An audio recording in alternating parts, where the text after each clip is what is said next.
Nous sommes de retour avec nos invités, Credo Tété, directeur de publication de Le Médium, et le président de AJD, Alliance Jeunesse Développement, Kosigan Akwete. On est rejoint sur le plateau par Oris Donkovi, activiste panafricain. Oris, bonjour.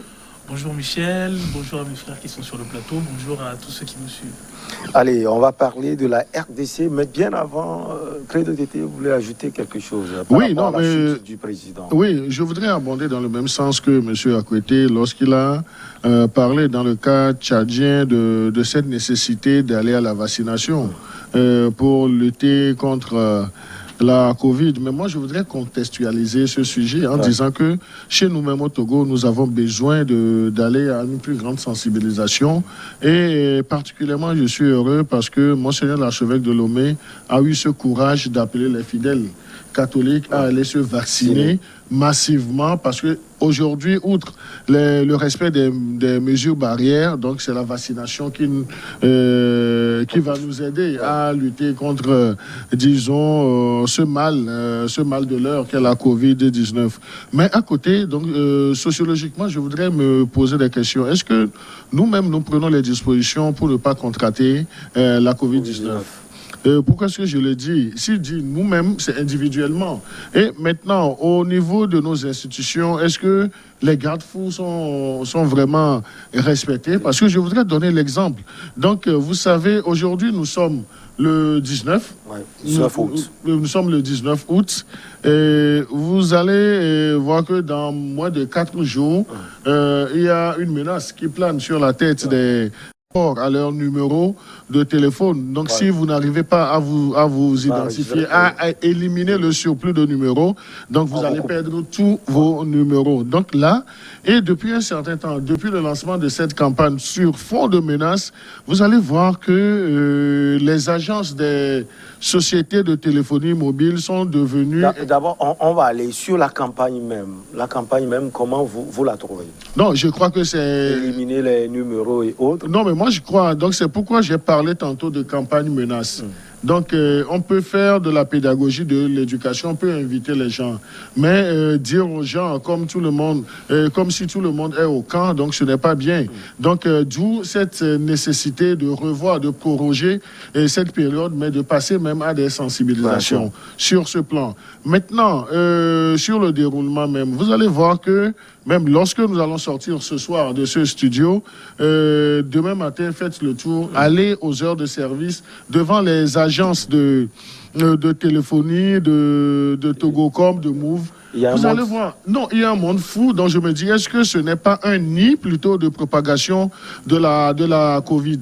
Parce que vous voyez les gens qui se réveillent même à 5 heures du matin, les gens ne sont obligés d'attendre. Et là, je me pose la question, est-ce que les responsables de ces sociétés prennent plaisir à faire souffrir les populations comme ça? Est-ce que, en faisant souffrir les populations, est-ce qu'ils ne sont pas en train de créer un autre problème, un autre souci au pouvoir politique?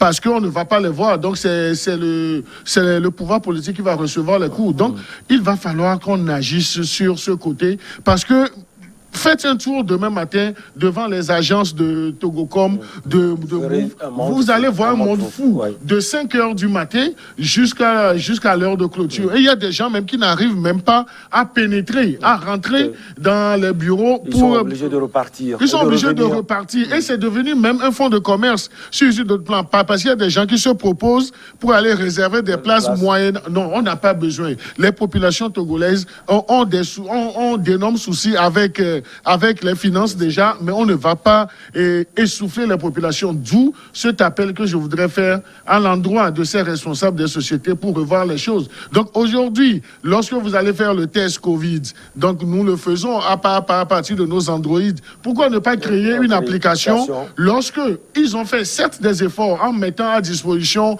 un code pour savoir combien de numéros tu as. Le 848. Le 848 quand il s'agit de Togocom, mais je crois que le réseau Move Africa aussi a son numéro. Ouais. Maintenant, à partir de ça, ils peuvent pousser loin. Tu peux rester sur ton Android, éliminer les numéros supplémentaires, que de demander aux gens de venir s'exposer et transformer les populations en des nids de propagation de Covid-19. Alors, bon, oui, le moment est mal choisi. Alors, non, en fait, moi, ça m'intéresse cette histoire-là, parce que, justement, quand on ne partage pas, disons, l'opinion qui est la plus véhiculée, on est traité de complotiste et tout ça, c'est un peu la mode, en fait. C'est un genre de censure non avouée.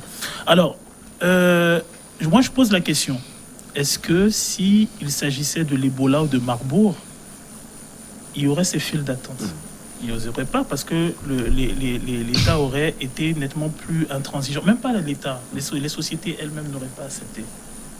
La vérité, c'est ça. Parce que si c'était Ebola ou c'était Marburg, on avait dit, ok, mais messieurs, mesdames, vous avez des risques. Alors que ces cas ne sont pas aussi loin du Togo. Vous avez des risques importants d'Ebola. Allez vous mettre en file. Les gens n'y seraient même pas. Ça pose justement la question de ce problème mondial qui est le Covid. Maintenant, il faut lever les amalgames. Dire que le coronavirus existe, c'est une chose.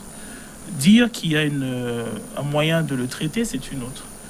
Forcer tout un pan de la population mondiale à se vacciner avec des vaccins dont on ne sait strictement rien et dont des informations contraires nous arrivent quasi quotidiennement, c'est une autre chose. Moi, j'ai tendance à dire, même si ça peut offusquer beaucoup, j'ai tendance à dire qu'il n'y a pas de crise. Je m'explique. De crise sanitaire? Il y a du Covid, il y a des malades du Covid, mais il y a les vaccins du Covid, mais la crise, c'est une crise fabriquée. Je vais m'expliquer. Le coronavirus existait en Asie avant le Covid-19. Il y avait déjà des crises de coronavirus. Le seul problème, c'est que c'était localisé en Asie. Donc, par conséquent, lorsqu'il y avait 1, 2, 3 cas qui se présentaient en Europe, les gens ne faisaient pas panique. Parce que, justement, les cas n'étaient pas aussi exagérés qu'en Asie. Raison pour laquelle, lorsque la crise débute en Asie, les Européens la négligent. Ils la négligent.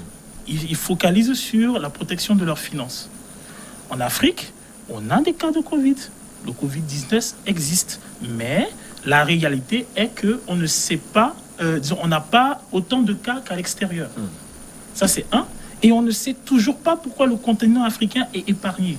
Donc, il y a une anomalie entre quelqu'un qui reconnaît qu'il ne sait pas pourquoi vous n'avez pas autant de cas et qui se précipite à vous fournir gratuitement des vaccins que lui-même, parfois, a du mal à procurer à sa propre population.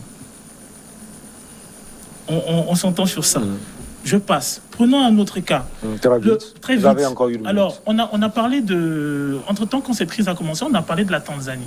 La Tanzanie qui, à un moment, était très réfractaire par rapport à l'utilisation de tout ce qu'on lui proposait. La Tanzanie n'est pas le pays le plus contaminé. On a parlé de Madagascar, qui a préféré miser sur l'artémisia. Madagascar n'est pas le pays le plus contaminé. Pire, quand les médias occidentaux ont remarqué que l'hécatombe prédite à Madagascar n'était pas prévue, les médias occidentaux se sont focalisés sur la crise alimentaire qu'il y a à Madagascar. Sauf que la crise alimentaire, elle est favorisée par une crise économique qui est mondiale et qui est, fabriquée par ce problème de Covid. On n'a pas parlé aux gens du Malawi qui a brûlé son stock de vaccins.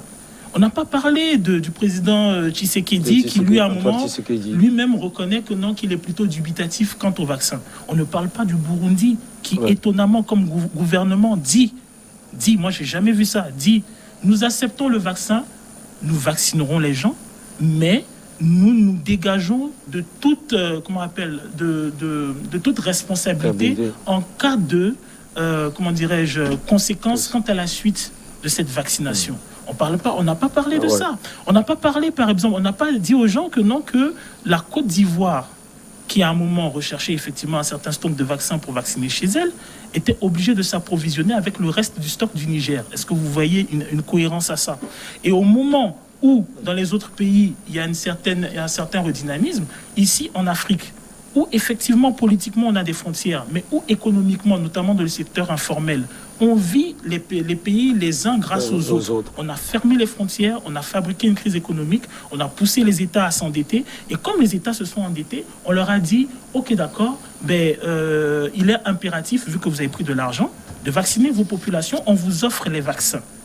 Les vaccins en question, ils sont multiples. Vous avez un Sputnik de première qualité, un Sputnik de deuxième qualité. Ouais. Vous avez un AstraZeneca. On va sortir de cela puisque c'est pas exactement cela. Oui, terminé. Donc voilà, je pense qu'à un moment, le problème n'est pas que on veuille vacciner les gens.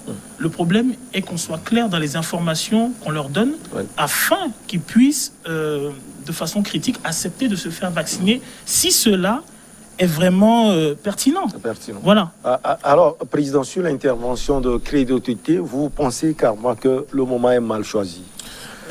En quelques minutes, si on parle de la RDC. Non, en plus de ça, je crois que le gouvernement a péché, puisque le gouvernement a mis, je crois, des entités anti-Covid, une force anti-Covid en place, qui, à ma grande surprise, ne va pas donner de mettre de l'ordre devant ces agences dont nous parlons. C'est aussi une légèreté. Ensuite, je suis en train de constater que nos élites, nos cadres qui dirigent ces différentes sociétés, quand ils vont en Europe, ils font du copier-coller, mais sans pouvoir chercher à le faire à notre manière. Il faut tenir compte de notre manière de vivre avant de nous coller les lois. Vous voyez, moi j'ai dit, on peut posséder un numéro, ne serait-ce que ces numéros soient identifiés. Ça profite plus même aux entreprises de téléphonie mobile. Mieux, ils peuvent aujourd'hui développer des applications à partir desquelles les gens peuvent s'inscrire, s'identifier, sans pouvoir se déplacer. Mieux, ils peuvent encore... Même supprimer des numéros qui voilà. ne veulent plus. Maintenant, je dis, leurs services de clientèle servent à quoi? Leurs services clientèle servent à quoi? Ils peuvent aussi appeler les gens individuellement. Ils nous envoient des SMS de publicitaires. Ils peuvent aussi nous envoyer des SMS où on peut nous diriger à s'inscrire sur une plateforme. Et ça y est, le tout est fait. On n'a plus besoin de faire déplacer les populations qu'on met au soleil et sans compensation. Ce n'est pas aussi bien. Maintenant, au soleil, même en danger. Même en danger. Maintenant, moi j'ai dit, qu'est-ce que l'État fait en face de ça? Moi j'ai dit, l'État aussi est là pour protéger les citoyens. Mais bon, je ne sais pas, de connivence avec ces entreprises-là, je crois que l'État laisse faire. Et là, quand il y a un lourd tribut à payer, demain c'est la responsabilité de l'État. Maintenant, quelle est cette connivence entre ces entreprises-là et l'État?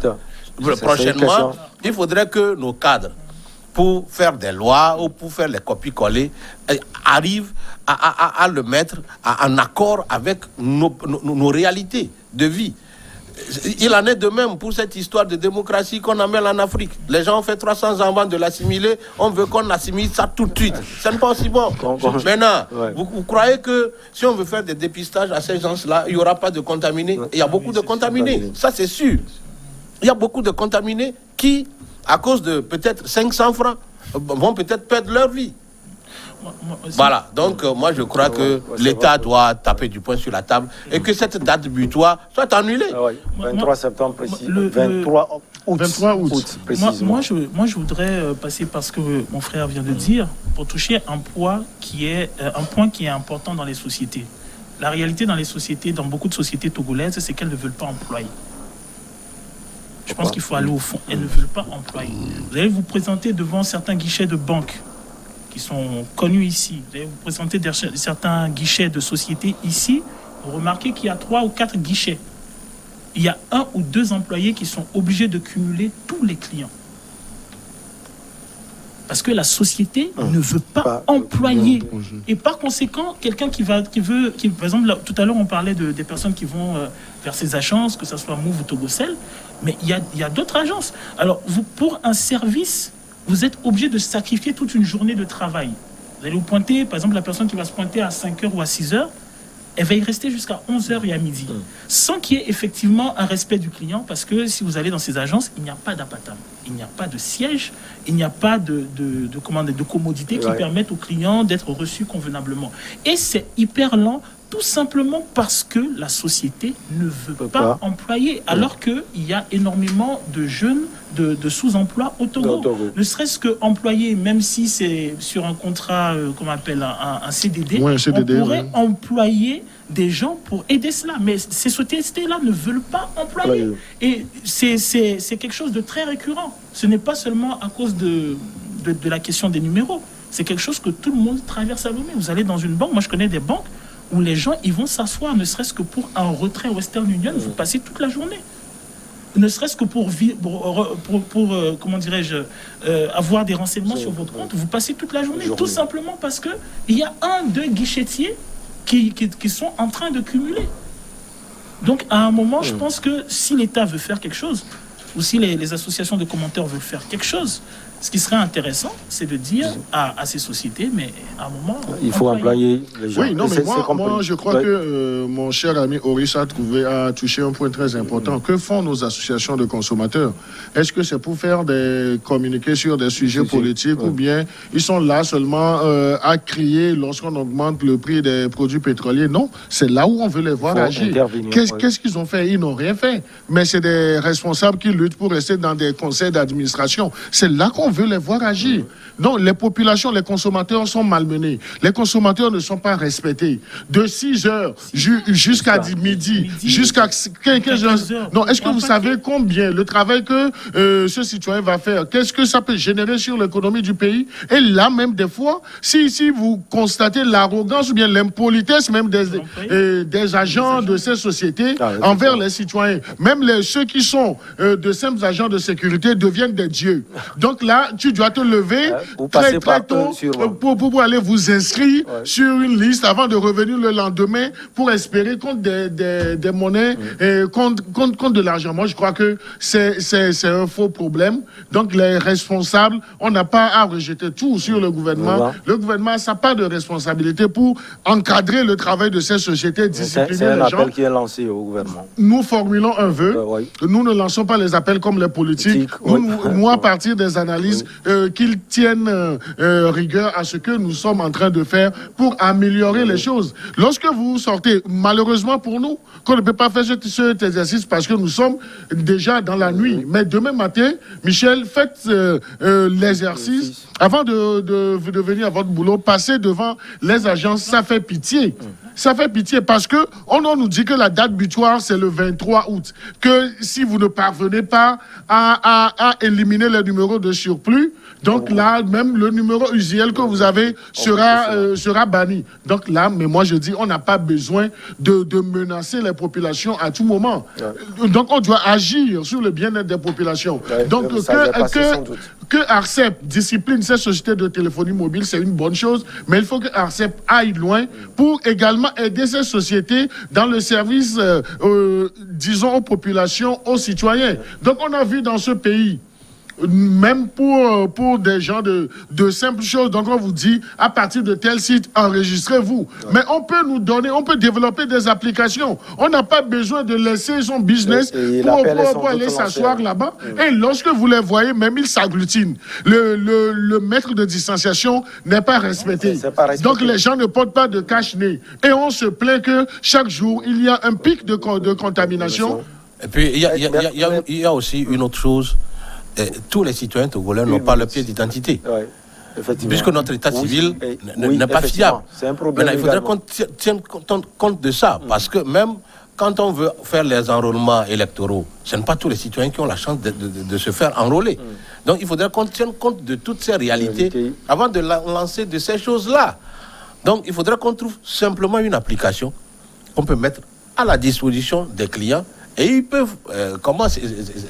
Non, mais moi je crois que c'est maintenant d'autres vont courir pour chercher leur pièce d'identité ou du moins leur naissance ou acte pouvant tenir lieu de carte d'identité pour aller là-bas. Maintenant, pour celui qui n'a pas de carte d'identité ni de carte électorale, comment il va on va sans doute en revenir. On va sans doute parler de cette faute-là incombe à nos cadres qui imposent des lois à va-vite au peuple togolais. Ce n'est pas bon. Et moi, je demanderais que le ministre des Affaires sociales et le ministre de la Sécurité puissent taper du poing sur la table pour mettre fin à ça. En RDC, donc, on va parler de la RDC aussi. Les catholiques, Senko et les protestants ECC s'opposent toujours à la candidature de Denis Kadiman pour la présidence de la CENI. Les autres confessions soutiennent toujours cette candidature. Les représentants de la Senko et de l'ECC souhaiteraient rencontrer le président Antoine Félix Tshisekedi. On va donner la parole à Horus. Finalement, on a l'impression que le président, je ne sais pas si c'est le président lui-même, divise aussi ses confessions religieuses. Vous voyez, c'est clair, les catholiques et les protestants se rangent d'un côté et de l'autre côté, il y a aussi d'autres confessions religieuses. Bon, si des confessions religieuses se disputent pour un homme politique, mais il y a de quoi avoir peur. Elles ne sont pas censées se disputer pour un homme politique. Donc ils ne sont pas des panafricanistes. Non, c'est pas ça, c'est que l'État est censé être laïque. L'État, à la base, est censé être laïque. La laïcité, oui. Que vous ayez, comment dirais-je, un avis dessus, on peut comprendre. Mais que vous alliez à vous disputer sur un homme politique sous fond de comment dirais-je, de suspicion ethnocentrique, il y a un problème. Il y a un problème. Donc, bon, pour moi, ces confessions se fourvoient. Complètement. Ces confessions se fourvoient complètement. C'est-à-dire, je ne comprends pas le débat. Je comprends le débat qui va occuper la société civile, qui va occuper les hommes politiques et ainsi de suite. Je comprends le fait qu'on puisse appartenir à une confession et émettre un avis politique. Je comprends. Mais que l'Église catholique et que les protestants supplantent les partis politiques et supplantent la société civile pour devenir à son tour un élément de blocage quant à l'élaboration des institutions de la on connaît RDC, également le poids de la Senko et de l'ECC dans la vie politique de la République démocratique du Congo. Ce n'est pas ce poids-là que l'on voudrait. Ce n'est pas ce poids-là. Ce poids-là, il est intéressant s'il se manifeste dans l'économie, s'il se manifeste dans la construction de la paix. Il est intéressant s'il se manifeste dans la lutte contre le terrorisme en RDC, s'il se manifeste dans les abus faits aux femmes et aux enfants. S'il se manifeste dans la construction de l'économie de l'entreprise. Oui. Mais s'il s'agit, parce que en réalité la problématique de fond du monsieur qui pose problème, c'est qu'on estime qu'il appartient à la même région que le président. Ah oui, ça crée des suspicions. Mais le président aussi peut surpasser cela. On ne choisit pas son endroit de naissance. À un moment, mais justement, pour pallier à ce problème de suspicion, mais il faut avoir des institutions qui tiennent. Je ne sais pas, je ne vois pas, par exemple, les Américains qui sont originaires d'Irlande commencer à péter une durite à cause d'un candidat irlandais. Après, c'est vrai qu'eux aussi, ils ont leur clivage à eux. Mais la RDC, pour ce qu'elle représente, l'importance qu'elle a en Afrique, la RDC ne peut pas se compromettre dans ce type de litige. Kosigan, à côté, finalement, les CENI, on en parle toujours. Certains disent que les CENI politiques créent des soucis. D'autres proposent des CENI techniques. Et là, c'est une CENI religieuse qui cause également des problèmes. Bon, CENI religieuse pas en tant que telle. Je crois que le problème se pose au niveau de la Senko et de l'ECC, qui veulent à tout prix, imposer leurs candidats aux 6 autres.